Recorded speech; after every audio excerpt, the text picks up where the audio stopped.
നമസ്കാരം. മങ്ങാട് തറവാട് യൂട്യൂബ് ചാനലിലേക്ക് നിങ്ങൾക്ക് ഏവർക്കും സ്വാഗതം. എല്ലാവരും സുഖമായിരിക്കുന്നു എന്ന് കരുതുകയാണ്.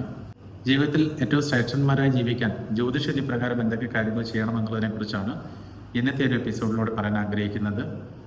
ശ്രേഷ്ഠരായിട്ട് ജീവിക്കുക എന്ന് പറഞ്ഞാൽ നമുക്കറിയാം, സന്തോഷമായിട്ട് ജീവിക്കാൻ പറ്റണം, നല്ല കുടുംബ ബന്ധങ്ങൾ ഉണ്ടാവണം, സാമ്പത്തികം ഉണ്ടാവണം, ഒരുപാട് കാര്യങ്ങൾ ഇതിനകത്ത് അടിസ്ഥാനപരമായിട്ട് വരേണ്ടതുണ്ട്.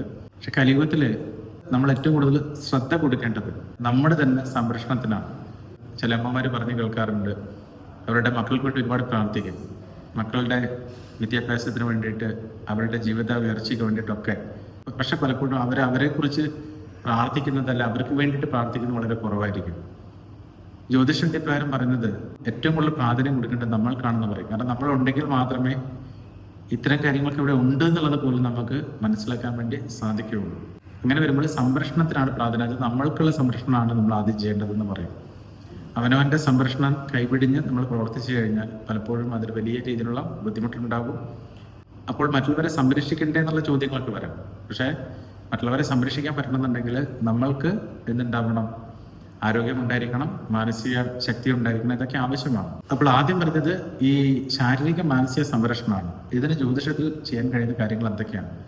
ശാരീരിക സംരക്ഷണത്തിന് അവരവരുടെ ജാതകം പരിശോധിച്ച് ചെയ്യുകയാണെങ്കിൽ ലഗ്നമാണ് അതിൻ്റെ പ്രാധാന്യം. അതായത് ഒരാൾ ജനിച്ചിരിക്കുന്ന സമയത്തെ അടിസ്ഥാനപ്പെടുത്തിയിട്ട് ഒരാളുടെ ജാതകത്തിലെ ഗ്രഹനിലയിൽ ലഗ്നത്തിന് സ്ഥാനം കൊടുത്തിട്ടുണ്ടാവും. അതാണ് വ്യക്തിയുടെ ശാരീരിക സ്ഥിതി സൂചിപ്പിക്കുന്നത്. ആ ലഗ്നസ്ഥാനത്ത് ഏതെങ്കിലും അശുഭ ഗ്രഹങ്ങളുണ്ടോ എന്ന് നോക്കുക. അശുഭ ഗ്രഹങ്ങളുണ്ടെങ്കിൽ ആ ഗ്രഹത്തെ പ്രദാനം ചെയ്യുന്ന ദേവതകൾക്ക് പ്രാർത്ഥനകൾ ചെയ്തുകൊണ്ട് ശാരീരിക ശ്രേഷ്ഠത വർദ്ധിപ്പിക്കാൻ വേണ്ടി നമ്മൾ ശ്രമിക്കാമെന്ന് പറയാറുണ്ട്. ഉദാഹരണമായിട്ട് ലഗ്നത്തിൽ ചൊവ്വ നിൽക്കുന്നുവെങ്കിൽ നമുക്കറിയാം, ഓരോ ഗ്രഹങ്ങൾക്കും ഉച്ചസ്ഥാനം, നീചസ്ഥാനം, അങ്ങനെ പല രീതിയിലുള്ള രാശിഭേദങ്ങളൊക്കെ ഉണ്ട്. പക്ഷെ പൊതുവായിട്ട് പറയുമ്പോൾ നീചഗ്രഹം ലഗ്നത്തിൽ നിൽക്കുന്നുവെങ്കിൽ അത് ശുഭതയോടുകൂടി അല്ല എന്നുണ്ടെങ്കിൽ അതിനാവശ്യമായിട്ടുള്ള കർമ്മങ്ങൾ, പ്രാർത്ഥനകളൊക്കെ ജ്യോതിഷവിധി പ്രകാരം പറയുന്നുണ്ട്. ഓജരാശിയിലാണ് ചൊവ്വ നിൽക്കുന്നതെങ്കിൽ സുബ്രഹ്മണ്യ സ്വാമിയെ ഭജിക്കാം. യുഗ്മരാശിയിലാണ് ചൊവ്വയെങ്കിൽ ദേവീപ്രീതി അഥവാ ഭദ്രകാളിയൊക്കെ ഭജിക്കുന്നത് വളരെ ഉത്തമമായിട്ട് പറയുന്നു. അപ്പോൾ നീചഗ്രഹവും ശുഭഗ്രഹങ്ങളും തമ്മിലുള്ള വ്യത്യാസം എന്താണ്? നീചഗ്രഹങ്ങൾ ലഗ്നത്തിൽ നിന്ന് കഴിഞ്ഞാൽ വ്യക്തിയുടെ ശാരീരിക അവസ്ഥയെ അത് കാര്യമായി ബാധിക്കുന്നു പറയും. ചില രോഗാവസ്ഥകൾ ഉണ്ടാകുക, ഇപ്പോൾ ചൊവ്വ നിന്ന് കഴിഞ്ഞാൽ നമുക്ക് രക്തദോഷം കൊണ്ടുള്ള ബുദ്ധിമുട്ടുകൾ, അലർജി പോലുള്ള ചില പ്രയാസങ്ങൾ, തണുപ്പ് കൂടിയിട്ടുള്ള ചില പ്രയാസങ്ങൾ, അങ്ങനെ പല രീതിയിലുള്ള കാര്യങ്ങൾ അതിനെക്കുറിച്ച് പറയാറുണ്ട്. ഇനി ശുഭഗ്രഹമായതുകൊണ്ട് ഒരു രീതിയിലുള്ള ബുദ്ധിമുട്ട് ഉണ്ടാവില്ല എന്ന് അർത്ഥമില്ല. ഉദാഹരണത്തിന് വ്യാഴമാണ് ഏറ്റവും ശുഭഗ്രഹം എന്ന് പറയുന്നത്. പക്ഷെ വ്യാഴം ലഗ്നത്തിൽ നിന്നാൽ എന്താണ്? നമുക്കൊരു മധുര സ്വഭാവമാണ്. അപ്പം മധുരം നമ്മൾ വളരെ കുറയ്ക്കണം, അല്ലെങ്കിൽ ഷുഗർ പോലുള്ള രോഗങ്ങൾ വരാതിരിക്കാൻ ശ്രദ്ധിക്കണം എന്ന് പറയാറുണ്ട്. എല്ലാവർക്കും അങ്ങനെ ഉണ്ടാവുന്നതല്ല, പക്ഷെ ഓരോ ഗ്രഹങ്ങളും ലഗ്നത്തിൽ നിൽക്കുമ്പോൾ ഓരോ സ്വഭാവത്തെക്കുറിച്ച് പറയുന്നു. അപ്പോൾ അമൃതാണെങ്കിലും അധികമായ വിഷം എന്ന് പറയുന്നത് പോലെ അശുഭഗ്രഹമാണെങ്കിൽ അശുഭത വരാതിരിക്കാൻ നമ്മൾ പ്രാർത്ഥന ചെയ്യണം. അതുപോലെ തന്നെ ശുഭഗ്രഹമാണെങ്കിലും ശുഭത കൂടിയിട്ട് പ്രയാസങ്ങൾ വരാതിരിക്കാനുള്ള ശ്രദ്ധയും ആവശ്യമാണ്. അതായത് ശുക്രൻ ലഗ്നത്തിൽ നിന്നാൽ, ശുക്രൻ ശുഭഗ്രഹമാണ്, പക്ഷെ നമുക്കൊരു ആകർഷണത്വം വളരെ കൂടുതലായിരിക്കും. ആകർഷണം കൂടിയിട്ട് ചില പ്രയാസങ്ങൾ ഉണ്ടാകുമെന്ന് പറയും. ധനത്തിന്റെ അധിപനായിട്ടും ശുക്രനെ പറയാം. അതോടൊപ്പം തന്നെയാണ് കലയുടെ ദേവത എന്ന രീതിയിലും ശുക്രനെ കാണാറുണ്ട്. അപ്പോൾ ചില കാര്യങ്ങൾ ശുഭത കൈവരിക്കാൻ കഴിയും, ആകർഷണത്വം ഉണ്ടാകും. പക്ഷെ ആ സമയത്ത് നമ്മൾ ശ്രദ്ധിക്കേണ്ടുന്ന ഒരുപാട് കാര്യങ്ങളുണ്ട്. അപ്പോൾ ഈ രീതിയിലൊക്കെയാണ് ജ്യോതിഷത്തിൽ ഓരോ കാര്യങ്ങളെക്കുറിച്ച് സൂചിപ്പിക്കുന്നത്. ചില ആളുകൾ പറയാറുണ്ട്, എനിക്ക് കലാപരമായ കഴിവുണ്ട്, വളരെയേറെ വിജയിക്കണമെന്ന് ആഗ്രഹമുണ്ട് എന്നൊക്കെ പറയും. പക്ഷെ ജ്യോതിഷം വിധിപ്രകാരം ശുക്രൻ ജാതകത്തിലെ ഗ്രഹനിലയിൽ ശുഭസ്ഥാനത്ത് നിൽക്കുകയോ ദൃഷ്ടി ഉണ്ടായിരിക്കുകയോ ശുഭഗ്രഹങ്ങളുടെ ദൃഷ്ടിയോടുകൂടി നിൽക്കുകയൊക്കെ ചെയ്യുമ്പോഴാണ് കലാരംഗത്ത് അവർ പോലും അറിയേണ്ട അവർക്ക് ശോഭിക്കാൻ കഴിയുക എന്ന് പറയാറുണ്ട്. ഇനി അപ്രകാരം അല്ലെങ്കിൽ ഇതിനാവശ്യമായുള്ള പ്രാർത്ഥന ചെയ്യണം. അപ്പോൾ ഇവിടെ പറഞ്ഞു വന്നത് വളരെ പ്രാധാന്യമുള്ളൊരു കാര്യം എന്ന് പറഞ്ഞാൽ വ്യക്തിപരമായ സംരക്ഷണമാണ്. ആരോഗ്യ കാര്യങ്ങളിലും അതോടൊപ്പം തന്നെ ശാരീരിക കാര്യങ്ങളിലും ഒക്കെ നമ്മൾ സംരക്ഷണം ഉണ്ടാകാൻ വേണ്ടിയിട്ടുള്ള പ്രാർത്ഥനകൾ ചെയ്യണം. എങ്ങനെയാണെങ്കിൽ അശുഭഗ്രഹങ്ങൾ ജാതകത്തിൽ ലഗ്നത്തിൽ ഉണ്ടെങ്കിൽ എന്ന് പറയും.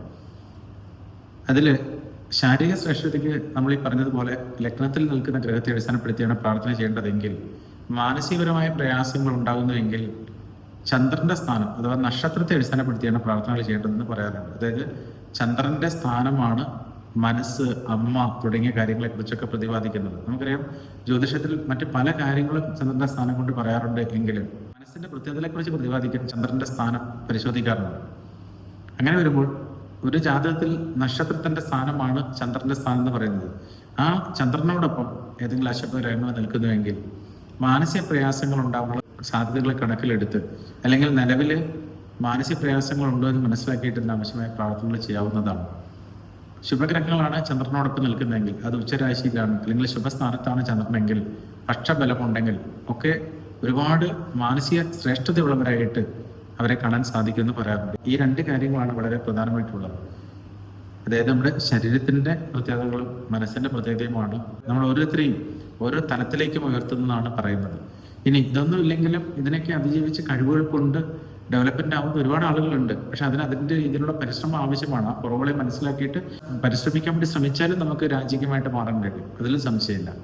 രണ്ടാമതൊരു കാര്യം വരുന്നത് ധനപരമായ കാര്യങ്ങൾ എന്ന് പറയും. ജ്യോതിഷത്തിൽ വളരെ പ്രധാനപ്പെട്ട രണ്ട് കാര്യങ്ങളാണ് ഇതിലൂടെ പറയുന്നത്. ഒന്ന് ശാരീരിക മാനസികാവസ്ഥ, രണ്ട് സാമ്പത്തിക സ്ഥിതി. ഒരുപാട് ആളുകൾക്കുള്ള പ്രശ്നമാണ് ജോലി സ്ഥിരത കിട്ടുന്നില്ല. ഉയർന്ന സ്ഥാനത്തൊക്കെ എത്താൻ വേണ്ടി പറ്റി, പക്ഷെ അവിടെ സ്ഥിരമായിട്ട് നിലനിൽക്കാൻ കഴിയാതിരിക്കുന്ന അവസ്ഥ, അല്ലെങ്കിൽ ജോലിയിലുണ്ടാകുന്ന ബുദ്ധിമുട്ടുകൾ, ശമ്പളം ലഭിക്കാതിരിക്കുക, ഒരു ജോലിയിൽ നിന്ന് മാറി മറ്റൊരു ജോലിയിലേക്ക് പോകാൻ ശ്രമിക്കുന്ന സമയത്ത് ചില പ്രയാസങ്ങൾ ഉണ്ടാകുക, അങ്ങനെ ഒരുപാട് കാര്യങ്ങൾ ജോലിയുമായി ബന്ധപ്പെട്ട ആളുകൾ പറയാറുണ്ട്. അല്ലെങ്കിൽ വേണ്ട സമയത്ത് പ്രൊമോഷൻ ലഭിക്കാണ്ടിരിക്കുന്ന ഒക്കെ അവസ്ഥ. ഇത് എന്തുകൊണ്ടാണ്? ജോലിയിൽ ഉയർച്ച ഉണ്ടാവണമെന്നുണ്ടെങ്കിൽ നമുക്ക് എന്ത് വേണം? ധനപരമായിട്ടുള്ള പുരോഗതി ഉണ്ടാകുന്ന യോഗം ജാതകത്തിൽ ഉണ്ടാവണം. അപ്പോൾ ജോലിയിൽ ഉണ്ടാകുന്ന ഓരോ പ്രയാസങ്ങളും ധനാഭിവൃദ്ധിക്ക് തടസ്സമാണ്, അതിൽ സംശയം. ധനത്തിന് ബുദ്ധിമുട്ടുള്ള ആളുകളെ രണ്ടാം ഭാവം കൊണ്ടാണ് ചിന്തിക്കേണ്ടതെന്ന് പറയും. രണ്ടാം ഭാവം മാത്രമല്ല, നമുക്കറിയാം കർമ്മഭാവത്തിന് അതിന് പ്രാധാന്യമുണ്ട്, ഭാഗ്യസ്ഥാനത്തിന് പ്രാധാന്യമുണ്ട്. കർമ്മഭാവം എന്ന് പറയുമ്പോൾ ലഗ്നത്തിൻ്റെയോ നക്ഷത്രത്തിൻ്റെയോ 10ാം ഭാവമാണ്. ഭാഗ്യസ്ഥാനം എന്ന് പറയുമ്പോൾ 9ാം ഭാവമാണ്. ഇതിനൊക്കെ പ്രാധാന്യമുണ്ട്, ഇല്ലാന്ന് പറയില്ല. പക്ഷെ ധനം, വാക്ക്, കണ്ണ്, കുടുംബം തുടങ്ങിയ ഒരുപാട് കാര്യങ്ങളുമായി ബന്ധപ്പെട്ടതാണ് രണ്ടാം ഭാവം എന്ന് പറയുന്നത്. അങ്ങനെ ചിന്തിക്കുമ്പോൾ സാമ്പത്തിക കാര്യങ്ങൾക്ക് ബുദ്ധിമുട്ടുള്ള ജാതകക്കാരെ ലഗ്നത്തിന് രണ്ടാം ഭാവം കൊണ്ട് ചിന്തിച്ച് മനസ്സിലാക്കാൻ സാധിക്കുമെന്നുള്ളതാണ്. ഇതൊക്കെ ശരിയാണോ എന്ന് അറിയണമെന്നുണ്ടെങ്കിൽ അവരവരുടെ ജാതകത്തിലെ ഗ്രഹനില പരിശോധിക്കേണ്ടതായിട്ടുണ്ട്. നമ്മളൊക്കെ തന്നെ ഇത് പഠിക്കുന്ന സമയത്ത് ആദ്യം നമ്മൾ നോക്കിയത് നമ്മുടെ ജനനസമയത്തെ അടിസ്ഥാനപ്പെടുത്തിയിട്ട് ഇതിൽ പറയുന്ന കാര്യങ്ങൾക്ക് ശരിയാണോ അല്ലയോ എന്നുള്ളതാണ്. നമുക്കറിയാം, ഒരു കാര്യം തുടർച്ചയായിട്ട് പഠിക്കുന്ന സമയത്ത് ഇതിൽ പറയുന്ന കാര്യങ്ങൾ ശരിയല്ല എന്നുണ്ടെങ്കിൽ നമുക്കത് പഠിക്കാനുള്ള താല്പര്യം തന്നെ നഷ്ടപ്പെട്ടു പോകും. പൂർവ്വരായിരിക്കുന്ന ആചാര്യന്മാർ എത്രയോ വർഷങ്ങൾക്ക് മുമ്പ് രചിച്ചു വെച്ച ഇത്തരം ശാസ്ത്രങ്ങൾ നമ്മുടെയൊക്കെ ജീവിതത്തിൽ പരീക്ഷിച്ച് ശരിയാണെന്ന് മനസ്സിലാക്കിയത് കൊണ്ടാണ് ഈ കാര്യങ്ങൾ കൂടുതൽ പഠിക്കാൻ വേണ്ടി ശ്രമിച്ചിട്ടുള്ളതും, അല്ലെങ്കിൽ ഈ കാര്യങ്ങളൊക്കെ പറയാൻ വേണ്ടിയിട്ട് ആഗ്രഹിക്കുന്നതും എന്ന് വേണം പറയാൻ. അപ്പോൾ പ്രധാനപ്പെട്ട ഈ 3 കാര്യങ്ങൾ ശ്രദ്ധിക്കുക. അതിൽ 2 കാര്യം പറഞ്ഞ ശാരീരിക മാനസികാവസ്ഥ എന്ന് പറഞ്ഞ ഒരു കാര്യത്തിൽ വരുന്നതാണ്. അതായത് നമ്മുടെ ശരീരത്തിൽ തന്നെയാണ് നമ്മുടെ മാനസികാവസ്ഥയെ സ്ഥിതി ചെയ്യുന്നത് എന്നുള്ളത് കൊണ്ടും അത് ഒരു കാര്യമായിട്ട് പറയും. പക്ഷെ നമുക്കറിയാം, ചിലർക്ക് നല്ല ശാരീരിക ശ്രേഷ്ഠത ഉണ്ടാവും, പക്ഷെ മാനസിക പവർ ഉണ്ടാകില്ല. ഈ ധനം ഉണ്ടാവണമെങ്കിൽ നമുക്ക് എന്ത് വേണം? മാനസിക ശ്രേഷ്ഠത വേണം, മാനസിക പവർ ആവശ്യമാണ്, അല്ലേ? ചെറിയ കാര്യങ്ങളിൽ പരാജയപ്പെട്ടു പോകുന്ന ആളുകൾ, അല്ലെങ്കിൽ മാനസികമായിട്ട് പേടിച്ചു പോകുന്ന ആളുകൾക്ക് ഒരുപക്ഷെ ഉന്നതിയിലേക്ക് എത്താൻ പ്രയാസമായിട്ട് വരും.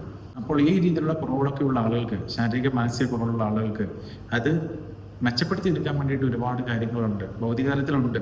എന്നാൽ അതോടൊപ്പം തന്നെ ജ്യോതിഷവിധി പ്രകാരം ഈ കാര്യങ്ങൾ പരിശോധിച്ച് അതിന് പ്രത്യേകം ചില പ്രാർത്ഥനകളൊക്കെ പറയുന്നുണ്ട്. നമുക്കൊരു മാനസിക ശ്രേഷ്ഠത ലഭിക്കുന്നതിന് വേണ്ടിയിട്ട് ദുർഗാപ്രീതി നല്ലതാണെന്ന് പറയും. പക്ഷേ ഓരോ ആളുടെ ജാതകത്തിൽ ചന്ദ്രന്റെ സ്ഥാനവും ആ ചന്ദ്രനോടൊപ്പം അഥവാ നക്ഷത്രത്തോടൊപ്പം നിൽക്കുന്ന ഗ്രഹങ്ങളുടെ സ്ഥാനമൊക്കെ നോക്കിയിട്ട് വേണം ആ പ്രാർത്ഥനകൾ ചെയ്യാൻ എന്നുള്ള കാര്യത്തിൽ സംശയമില്ല. അതുപോലെ ലഗ്നത്തിൽ നിൽക്കുന്ന ഗ്രഹത്തെ അടിസ്ഥാനപ്പെടുത്തി വേണം ശാരീരിക ശ്രേഷ്ഠതയ്ക്ക് വേണ്ടിയുള്ള പ്രാർത്ഥനകൾ ചെയ്യാൻ വേണ്ടിയിട്ട്. അതുപോലെ തന്നെയാണ് ഇതൊക്കെ ചെയ്യാൻ വേണ്ടിയിട്ട് എല്ലാ സമയവും എല്ലാ ആളുകൾക്കും ശുഭകരമായിരിക്കണമെന്നില്ല. അപ്പോൾ നല്ല കാലങ്ങളിൽ ഇത്തരം പ്രാർത്ഥനകൾ ചെയ്താൽ ദോഷകാലങ്ങൾ അനുകൂലമായി മാറാനുള്ള സാധ്യത, അല്ലെങ്കിൽ ദോഷകാലങ്ങളിൽ ദോഷാവസ്ഥകൾ അധികം ഉണ്ടാവാതിരിക്കുന്ന സാധ്യത ഉണ്ടെന്നുള്ളതാണ് ആദ്യം മനസ്സിലാക്കേണ്ടത്. ഇവിടെ ഭൂരിഭാഗം ആളുകളും എന്തെങ്കിലും പ്രയാസങ്ങളൊക്കെ വരുമ്പോഴാണ് ജ്യോതിഷം പരിശോധിച്ച് ആ കാര്യങ്ങൾ എന്തുകൊണ്ടാണ് സംഭവിച്ചതെന്ന് മനസ്സിലാക്കാൻ ശ്രമിക്കുക. അപ്പോഴേക്കും കാലം മോശമായി കഴിഞ്ഞിട്ടുണ്ടാവും. അതുകൊണ്ട് തന്നെ ഏറ്റവും ശ്രേഷ്ഠന്മാരായിരിക്കുന്ന സാഹചര്യത്തിൽ തന്നെ ഏറ്റവും നല്ല രീതിയിൽ മുന്നോട്ട് പോകുന്ന കാലത്ത് തന്നെ ജ്യോതിഷവിധി പ്രകാരം നമ്മൾ എന്തെങ്കിലും കാര്യങ്ങൾ അറിയാൻ ശ്രമിക്കുന്നുവെങ്കിൽ നമ്മുടെ ജനനസമിതി അടിസ്ഥാനപ്പെടുത്തി ജ്യോതിഷവിധി പ്രകാരം വ്യക്തിപരമായ കാര്യങ്ങൾ മനസ്സിലാക്കാൻ ശ്രമിക്കുകയും അതിൽ നല്ല കാര്യങ്ങളെ കൂടുതലായിട്ട് ഉൾക്കൊള്ളാനും മോശം കാര്യങ്ങൾ എന്തെങ്കിലും ഉണ്ടെങ്കിൽ അത്തരം കാര്യങ്ങൾ മാറിപ്പോകാൻ ആവശ്യമായുള്ള പ്രാർത്ഥനകൾ ചെയ്ത് മുന്നോട്ട് പോവുകയും ഒക്കെ ചെയ്താൽ ആചാര്യന്മാർ സൂചിപ്പിച്ചതുപോലെ തന്നെ ഈ ഒരു ശാസ്ത്രം മനുഷ്യ നന്മയ്ക്കായിട്ട് നമുക്ക് പ്രയോജനപ്പെടുത്താൻ കൂടുതലായിട്ട് സാധിക്കും.